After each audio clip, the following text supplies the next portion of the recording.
Many farmers report a lot of success with rotational grazing, but not everybody is quite sure how to do that with horses or donkeys. So let's stay tuned for tons of insight as to how to set up a mobile track, which allows increased exercise and mobility for the horses, as well as in-depth at what kind of nutritional quality you need to be looking at for the forages to maintain optimal equine health. So stick with us for all the details. All right. Hello, everyone. I am so excited today because everybody says you cannot rotationally graze horses. And I want to bring to you the farm that just demolished that. Like, they do it all the time. They do it amazing and they do such a great job. So I'm going to go ahead and let you guys introduce yourself and start talking about how awesome you guys rotationally graze horses. Yes, ma'am. My name is Michael Miller. This is my wife, Vanessa, and we're the owners of New Acres, rural Virginia, Central Virginia farm. And we got 6 kids that help us manage all that. And you guys do a lot, right? You guys do horses, you guys do goats. What all happens on your farm? Like most farms or homesteads, the gateway drug for us was chickens, and that's kind of where we started. And that expanded to goats and then equines and sheep, and now we have a chicken factory with laying hens. So tell me a little bit about like how you guys got into rotationally grazing horses. Yeah, so that's kind of 2 parts. I'll talk the first. For me, when we first got out there in the winter of 2020, that spring came on and I was living on a tractor, constantly clipping fields. And I came in one day, I was like, there's got to be a better way to do this. We need to get some animals out here to eat this. And my daughter is from the time she could, like her first word was horse. Forget parents. Horses were the best for a little girl, right? That was tongue in cheek, but yeah. True. Though. She wanted a horse, and we knew we wanted to get one for her. So we were like, all right, let's get a horse. It's time to pull the trigger. We actually got goats first, and we only had 2. And I didn't know the difference between grazing and browsing at that point. And so we just put them out in the middle of a pasture with a electric fence around them, and they weren't even putting a dent in it. And so I was still living on the tractor. So we got the horse. The horse would sit there and park right where the ice cream was in the field and eat that down to the dirt. And I was still living on the tractor. So that's kind of where my investigation started for how can I manage this grass without living on the tractor? How can I lower my inputs? And I'll kind of let you kind of talk then about, we saw some changes in the horse, and not good changes with that grazing. I mean, she had free access to about 8 acres of pasture, and she had some health issues starting to come up, and I was still having to clip all the time. So costs going up, time, labor, vet bills, everything going up. So this is not the right direction. Right. We, ended up with a horse that we didn't necessarily sign up for, but, like most things, it was exactly what we needed to kind of start us on this path. So she, gained a lot of weight and became borderline metabolic, and then we went the traditional route of, put a grazing muzzle on, and she wouldn't eat, she wouldn't drink, she wouldn't do anything. She just stood there. And we're like, well, I mean, if she's going to be fat, she's got to eat. She can't not eat. Right. So we ditched the grazing muzzle, and we, just kind of try to figure out what we could do to fix that problem. So trying to figure out how to manage her that was appropriate for horses, also managing the goats as well, and really having no clue what we were doing, just learning it all on the fly, like making a mistake, adjusting, making a mistake, adjusting from there. So, learning a lot about equines, what they needed socially, what they need, nutritionally, their physical needs, all those things kind of played into that. And not wanting to buy hay, not wanting to feed hay. We're looking out and seeing all this grass thinking there's got to be a way to do this, I'm not never really get hay and buy hay. Like, we're not doing both of these. Right. Exactly. And so we were trying to figure out, how do we manage the grass? How do we manage the animals we have and maximize our time? Because even just with our kids, we're busy. So that managing our time was a huge impact in how we started managing all those things. And I think it kind of branched off there into 2 places. She started researching, solutions for metabolic horses, solutions for losing weight, and she kind of got turned on to the paddock paradise. I'm not sure if you're familiar. She can go into a little more detail as far as Yeah, what if that. you kind of want to give general framing for anybody who isn't familiar, just kind of what steps you went through. Yeah. So she went the paddock paradise route, and paddock paradise is basically a track system that the horses have access to 24/7. And the idea behind it is movement for resources. Right. So they have to move to get their food is not in the same location as the water. The water is not in the same location as their shade. The shade is not in the same location as the loafing area where they can roll. And it forces a more natural movement with a horse where they'll spend some time grazing, then move away from that to water, spend time at the water, then move from that to the mineral block and then to shade. And it's like getting your steps in for the day. And so that was kind of a method we started looking at how to implement that into our grazing system. And at the same time, that was kind of where she was going with her research. But for me, I was still looking at all this grass, and I started getting on Google and YouTube, like anybody who's learning something, and how do I night feed hay during the winter? And through that, I got turned on to guys like Greg Judy, Joe Salatin. I got turned on to a couple other small names. There's a guy, he's in Texas now, but it's Fire and Salt Beef. And that all eventually kind of married together where we said, okay, we need to have, and by this time we had 3 horses out there. We need to have a system that promotes movement, separates resources, but at the same time manages the grass through non-selective grazing. So we're going to put the horses tight enough where they can eat everything, and then we're going to move that paddock. And it didn't start where we're at now with grazing lanes. We had so many terrible experiences where we would just tape off a section of pasture, have corral panels out there with a shade cloth over top of it, and haul 5-gallon buckets out there and dump them into water. And we did that for a while. And then I just more and more research, and I'm like, well, let's try making a lane and then moving tape down a lane, but not using back fences. We did that for almost a year. And then I saw somebody actually setting up grazing lanes with back fences. They could just move that fence back along a grazing lane. And we tried that this past winter. We just started that. We were winter. doing our stockpile grass in our flex field this winter.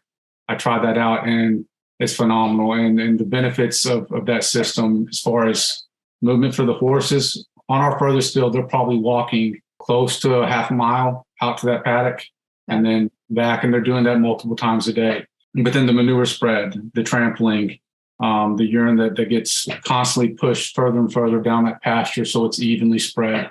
We've really seen a lot of benefit in our kind of the microbiology of our soil since we've started that system. So give me a little more tangibility, because I've seen it and you have these like beautiful tracks and lanes. And then with the push out system, are you basically just slowly, incrementally moving back through the field? We have a central hub where is a riding arena. And that's where their water and mineral is. Okay. And then on one side of that is the barn that has the run in and the shade. Okay. And that's kind of like home base for us. And then from there, it's basically a U shape around it. And so if the home base is kind of right in the middle of that U, you can take a right or left out of it. And then I take poly braid on 2 reels and a whole bunch of step-in stakes. And I start on the side that the fence is on. I count off 30 paces, and that's their first lane. And it goes all the way down that field, and that field could be 200 yards. And you just run the whole line at 200 yards, and they got the perimeter fence on the other side. And then I just take another reel and I mark off. It's a 30 by 20 paddock size. I walk off 20 paces. I put in that back fence, and then I'll set up the next one. And then we just kind of leapfrog back from there, and they continue walking, but they always have access back to the arena, back to water, and back to shade. But they continue twice a day, morning and evening. I just move that back fence. Most of our paddocks, they get about 5 to, on some of the large ones in the flex field, they can get up to 14 days on one lane, just constantly. That's not a ton of movement either, right? So I think like Joel Salatin movement every day, that's a whole different, every 2 weeks is a lot easier. Well, we move the back fence every day, but you're right as far as setting up the lane that they're grazing in. So they do move every single day. Okay. A little bit further down the lane. It's a lot still. You guys are keeping busy. But it takes me probably 3 minutes of work twice a day to move the back fence. Nice. It takes me about an hour every 5 days or 2 weeks to set up the new grazing lane. And you compare that to having to muck out a stall every single day, or going out there and feeding hay in a hay net or a trough, or feeding grain, which our horses have had zero inputs. I think we fed 3 bales of hay last year, square bales, like 3 40-pound square bales of hay all year to the horses. And that was just, they didn't need it, but the temperatures just got down to like almost the polar zero. vortex that we had this year was crazy. Yes. Exactly. So we wanted them to have the extra feed out there just to keep that rear gut fermenting in place, keep them warm. Like, so he kind of, like you said, he manages the grass. And so he's watching the grass, he's setting up the paddocks, moving the paddocks, planning where we go next. Once we graze through a certain field, he's looking at like where the grass is, what type of season the grass grows in, what species it is, things that are desirable versus undesirable. I mean, I know basically what I'm looking for, but my end is predominantly the horses. So I'll, kind of watch them and say, I'm wanting them to have a little more movement, or let's try to, graze them on some less sugar, less rich pasture. So somebody's looking a little thick this week. Somebody's looking a little skinny this week. Exactly. Yeah. And so part of what helps the horses stay healthy is the movement. And I think the movement is really the key for horses, where like in a cattle operation, you want them to gain weight. I mean, that's kind of the point. Yeah. Well, with horses, you don't want them to gain weight. Right. So that piece was kind of interesting to try to figure out. And that's where we try to work in unison with our vet and farrier. And we have a great farrier that, helps us manage their hooves and monitor their hooves. And we've seen nothing but benefits in their hoof health since starting this, because movement is so important for horses. And so often horses don't get the movement they need, even if they're being worked. Horses can move up to 60 miles a day just for resources. So even if you're trail riding for 2 hours every day, you're not even close to touching the movement that a horse can do. And that's a high level too, right? 2 hours of trail riding for one day. That's a lot for a human being to commit to an animal, much less like their natural pattern is just to run wild. Like it's just such a crazy difference. Right. And so, monitoring their hooves is huge. Monitoring and understanding how to score a horse's body condition, understanding that maybe a big belly isn't necessarily an overweight horse. And, that's something I had to learn. We want to put human things on horses and animals when a large stomach isn't necessarily an overweight horse. You're, wanting to look at fat pads on the ribs, the rump, the neck crest, along the wither line. Those are the areas where they store fat, and watching them and looking at their body condition to see how they're managing and how they're handling the grass and the movement. Because it's not something that's just like throw them out in the pasture and just let them be, And so there is management to both sides, the pasture and management to the horses, and trying to bring that together to where both the land and the animals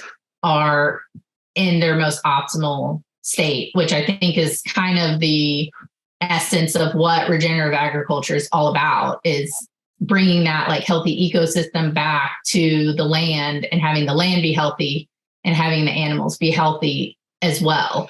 So, and I think that's the difficult part for the horses, is predominantly you don't see horses being used like this. And traditionally in like a paddock paradise, it's hay net setup. So there's hay nets along the track. And so this is kind of like a mixture of grazing lanes for cattle, equicentral model, paddock paradise, track system access, and it's kind of merged into this system. I think you should probably just name your own system at this point. Like you guys created something originally. You should probably like stamp that before it, Right. And it's unique because we do have a pony, and then we have a Mustang who's pony size. She's almost 14 hands. And then we have a borderline metabolic quarter horse. And then we have an a hard keeping thoroughbred. Mm-hmm. And so being able to watch how all those horses handle the grass and what their limitations are, when they need additional support, and who kind of manages on their own based on the different hoof structure and the way their genetics are and all those different things. I feel like we have a good kind of a research sample there. Well, you picked a tough mix, right? You're going to go through the fastest to the stubbly pony, and they all have different needs. And you're like, okay, we'll balance that. No problem. Right. And I think another thing that we've seen that I've noticed is that we're treating them like animals. They are. My daughter trains and rides those horses, and they have a purpose on the farm as far as being pleasure, but we treat them like animals. And the metabolic horse, we saw shifts in the right direction. The hard keeper shifts in the right direction. I think the more natural horse keeping, which is, I think this model kind of is following, you see corrections. They're not huge dramatic corrections, but it's like a big boat that you're making slight corrections on, and then they're in the right direction just by treating the animal like it would naturally exist in the wild. I think that is a tough point for people. We love them and we, anthropomorphize. We want them to be like us, but they are not. They are, wild things that run all day. We don't do that.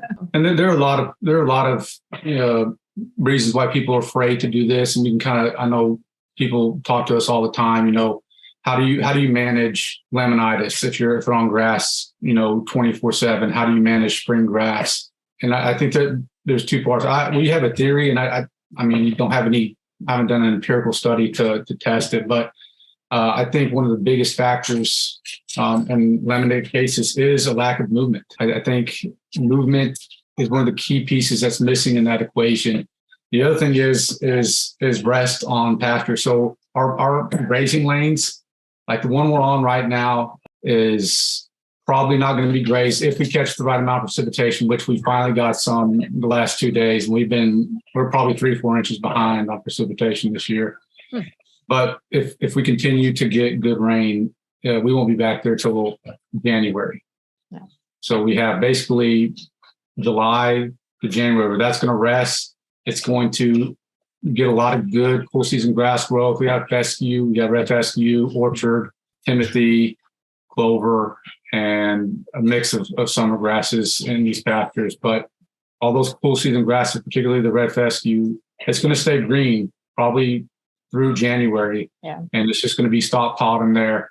And so once they graze that off, when I'm doing my winter grazing, I give them bigger pieces and I don't take all of it. And so when we come back that spring, when we're back there in March or April again, then it's not just a whole bunch of, nubby little grass that's poking out. It's fibrous. And so that's kind of a way that we manage sugars in the grass. And then the other side of the equation is I think there's something to be said. There's a fluctuation that can occur in a horse that I think is healthy. And if you want to talk a little bit more about, it's okay for a horse to lose weight in the winter. Right. Yeah. So, we like to see our horses get a little thin. Again, that's why I think it's important to be able to body score a horse and understand what a healthy horse looks like, what a underweight, what a overweight, and where that range is okay. I'm okay with a little bit of a thinner horse coming out of winter and kind of resetting their metabolism, using up their fat stores so that they have the empty stores to put some of that spring grass in. Yeah. So like our metabolic horse, this was the first winter that she got thin through the winter. She handled the spring grass beautifully. Now she gained weight, but now she's at a healthy weight and we're out of spring, we're into summer.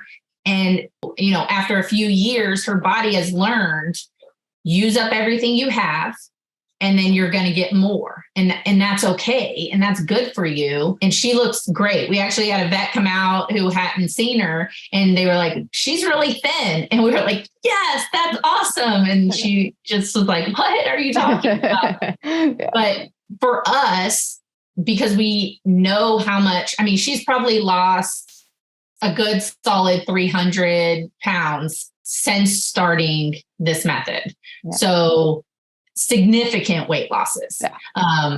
And then, like I said, she got thinner through the winter, and then she gained that back on. And we're constantly monitoring that. It's almost a daily thing where we're looking at their body condition, looking at the grass, and making judgment calls on, do we adjust their pasture? You know, do we give them more? Do we give them less? We're looking at temperature, you know, specifically in the winter.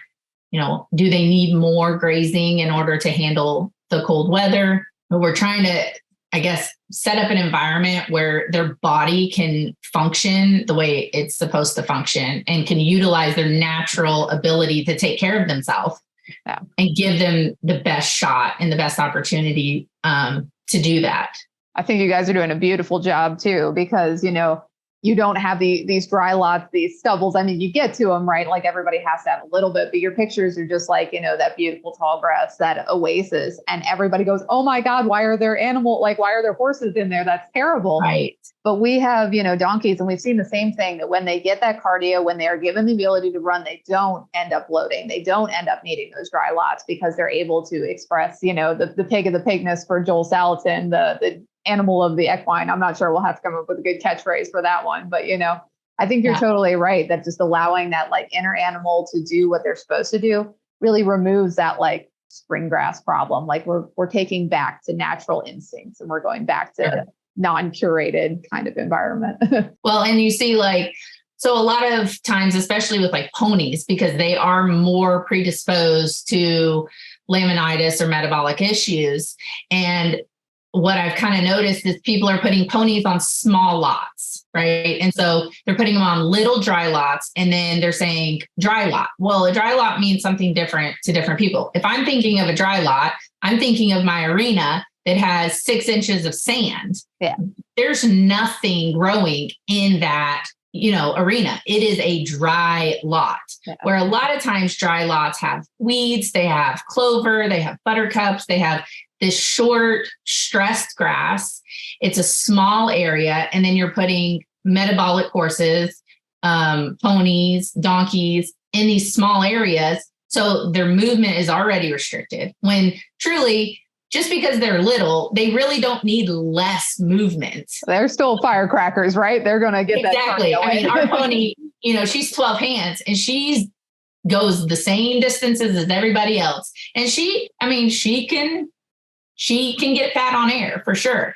But when we restrict their movement, and then we put them on stress dry lots and not true dry lots, we're restricting their movement. And so then we get into that problem where there's even ponies that are foundering on dry lots. They've got to get their steps in, just like donkeys, just like horses, just like ponies. They've all got to move because they're used to having more fibrous, more dry forage that they're having to really work and earn.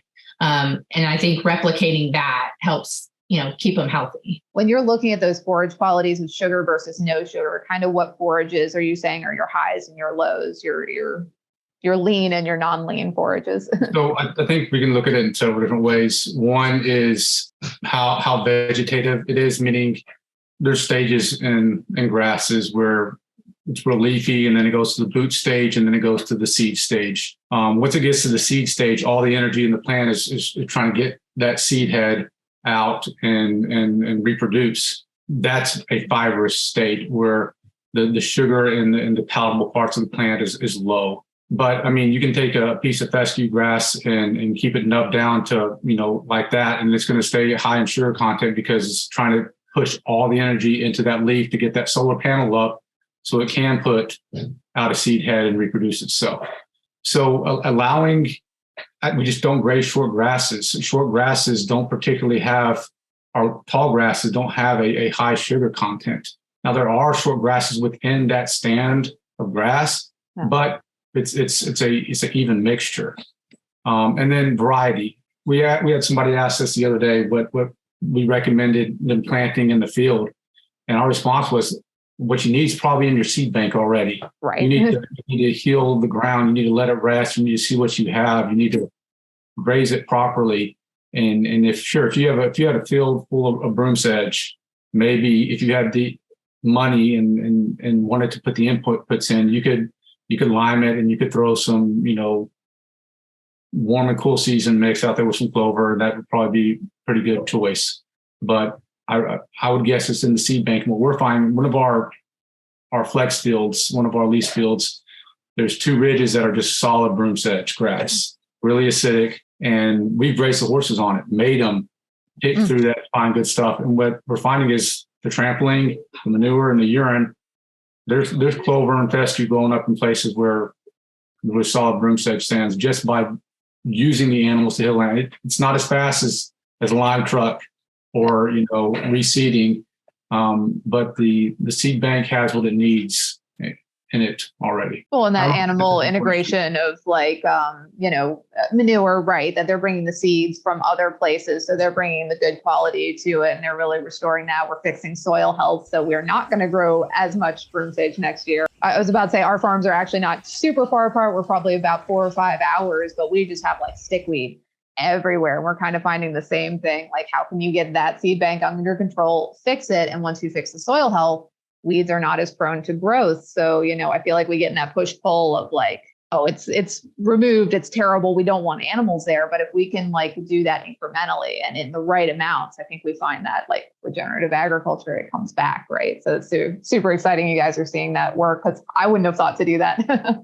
Yeah. When I said when it was really bad, we did feed hay on the ground. Yeah, you have to add that carbon layer, of course. Yeah. And there's seed in hay too. So we had Timothy grass come up, and we haven't seen any Timothy grass at all the last few years. And we had Timothy grass start popping up this year, and I'm positive it's come from one of the hay bales that we fed on the ground. So you guys have any good advice for people who are getting started in this space? Kind of what's your incremental recommendations for people who are nervous to get started but excited to see the benefits that you guys have found in this? I think you have to work with the horse and the land that you have.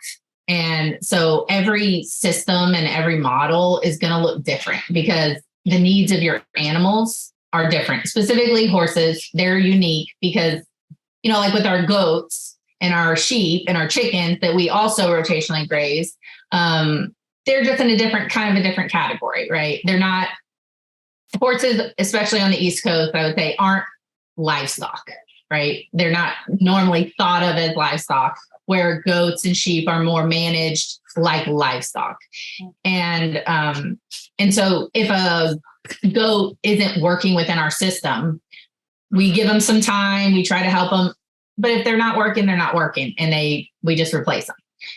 That's not really the model with horses. It's not, oh, you're not working in our system, go on somewhere else. So you got to work with the horse that you have, and having a vet and a farrier that understands what you're trying to do. Maybe they're not on board. Maybe they don't really necessarily agree with it or think it'll work, but at least understand what you're trying to do and make sure your horse is healthy. I mean, of course, we don't want horses to founder, making these huge jumps. We did this slowly over time, and we made a lot of mistakes.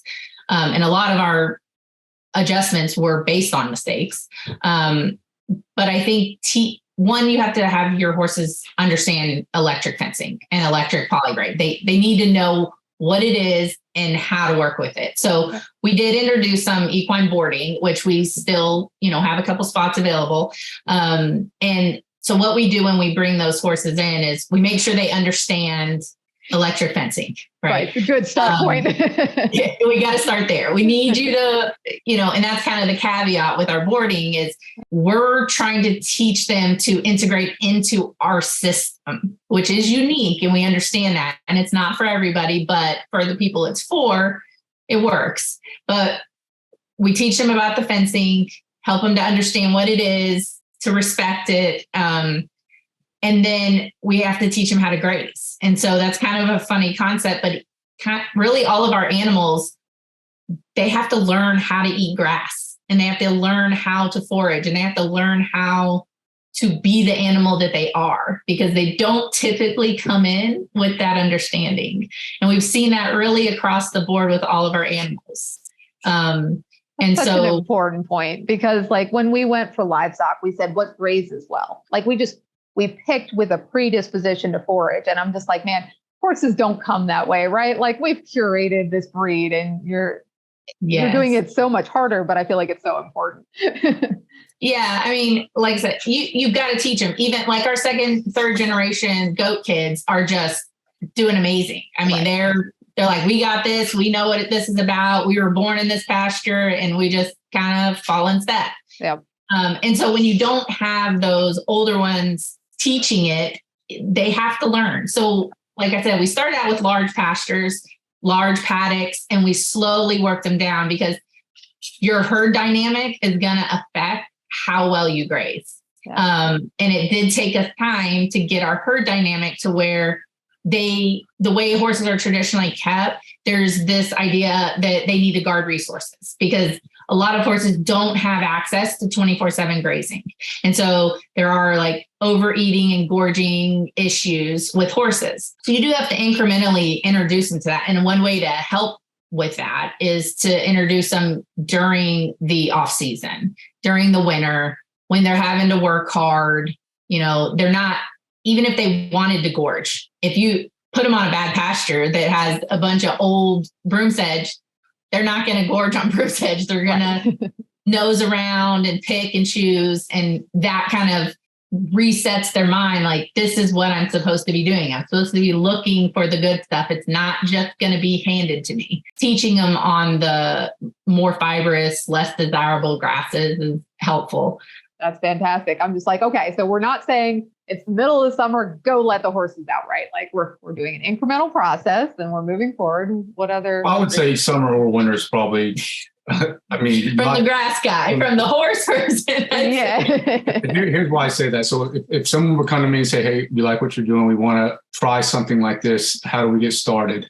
I'm just going to go with what I see in our local area. There's a ton of horse farms. Most of the paddock sizes that are paddocks I see horses in right now, whether large or small, are full of buttercup. They're compacted, and they're less than 6 inches of forage on the ground. The first thing I would say to them is get your horses in an actual dry lot. Allow 30 days, 60 days of growth in that pasture. If you can borrow an aerator, borrow something to try to break up that compacted soil. If not, the roots will do it. It'll take a little bit longer, but allow that grass to get knee height. As much as you're going to hate it, resist the urge to get on that mower. I don't care if the seed heads are coming out. Allow that grass to grow, and then just start. Just run one piece of if you've got one pasture, cut it in half.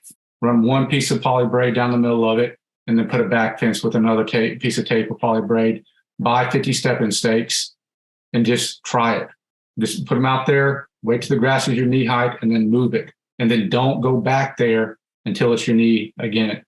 Let that grass grow back, let it recover, and stay off the mower.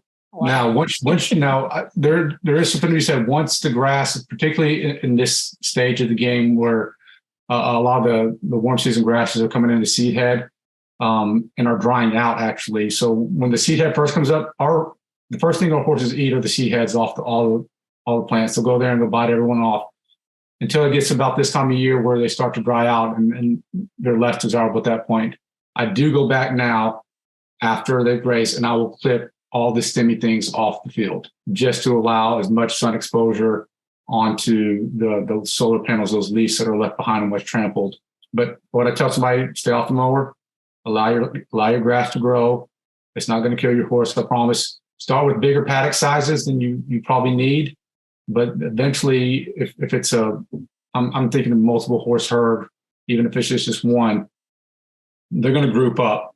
There's going to be some pecking order issues. They're going to bite, they're going to kick, but that's going to settle down, and then tighten them up until you're getting in a 12-hour period a good non-selective graze in that paddock size. And there's going to be mistakes. You're going to have to adjust. You're going to be too big, then you're going to be too small. But just try it. Rest your grass. Wait till it's knee high at minimum, and then throw a piece of braid out there, some stepping post. And don't buy cheap ones from Tractor Supply. We made that mistake. Yeah. Buy once, cry once. Just get the good stuff. Yep.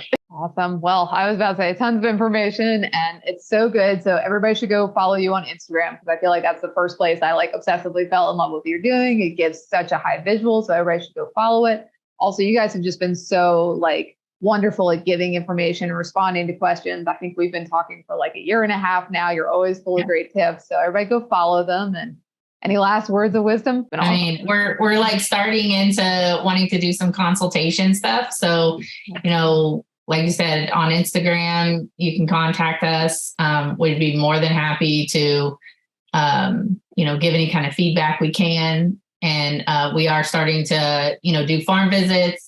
If people want to come to our farm and kind of see what we do and how we do it, sometimes that's an easy starting point to see something already in the process before you try to implement it in your own facility. But we also can travel to people's farms, make recommendations about grass, and then the equine management side of it, just getting more informed on what a horse needs, what is species specific, what is important for their body to be healthy, and then understanding the grass side of it, what they're looking at, and rest and movement. I mean, those are really our two main things that we're looking at from the grass side, and then from the horse side is. Perfect. Well, I appreciate it so much, guys. We'll drop links to everything. And thank you so much for sharing all your great wisdom with us. Thanks for having us.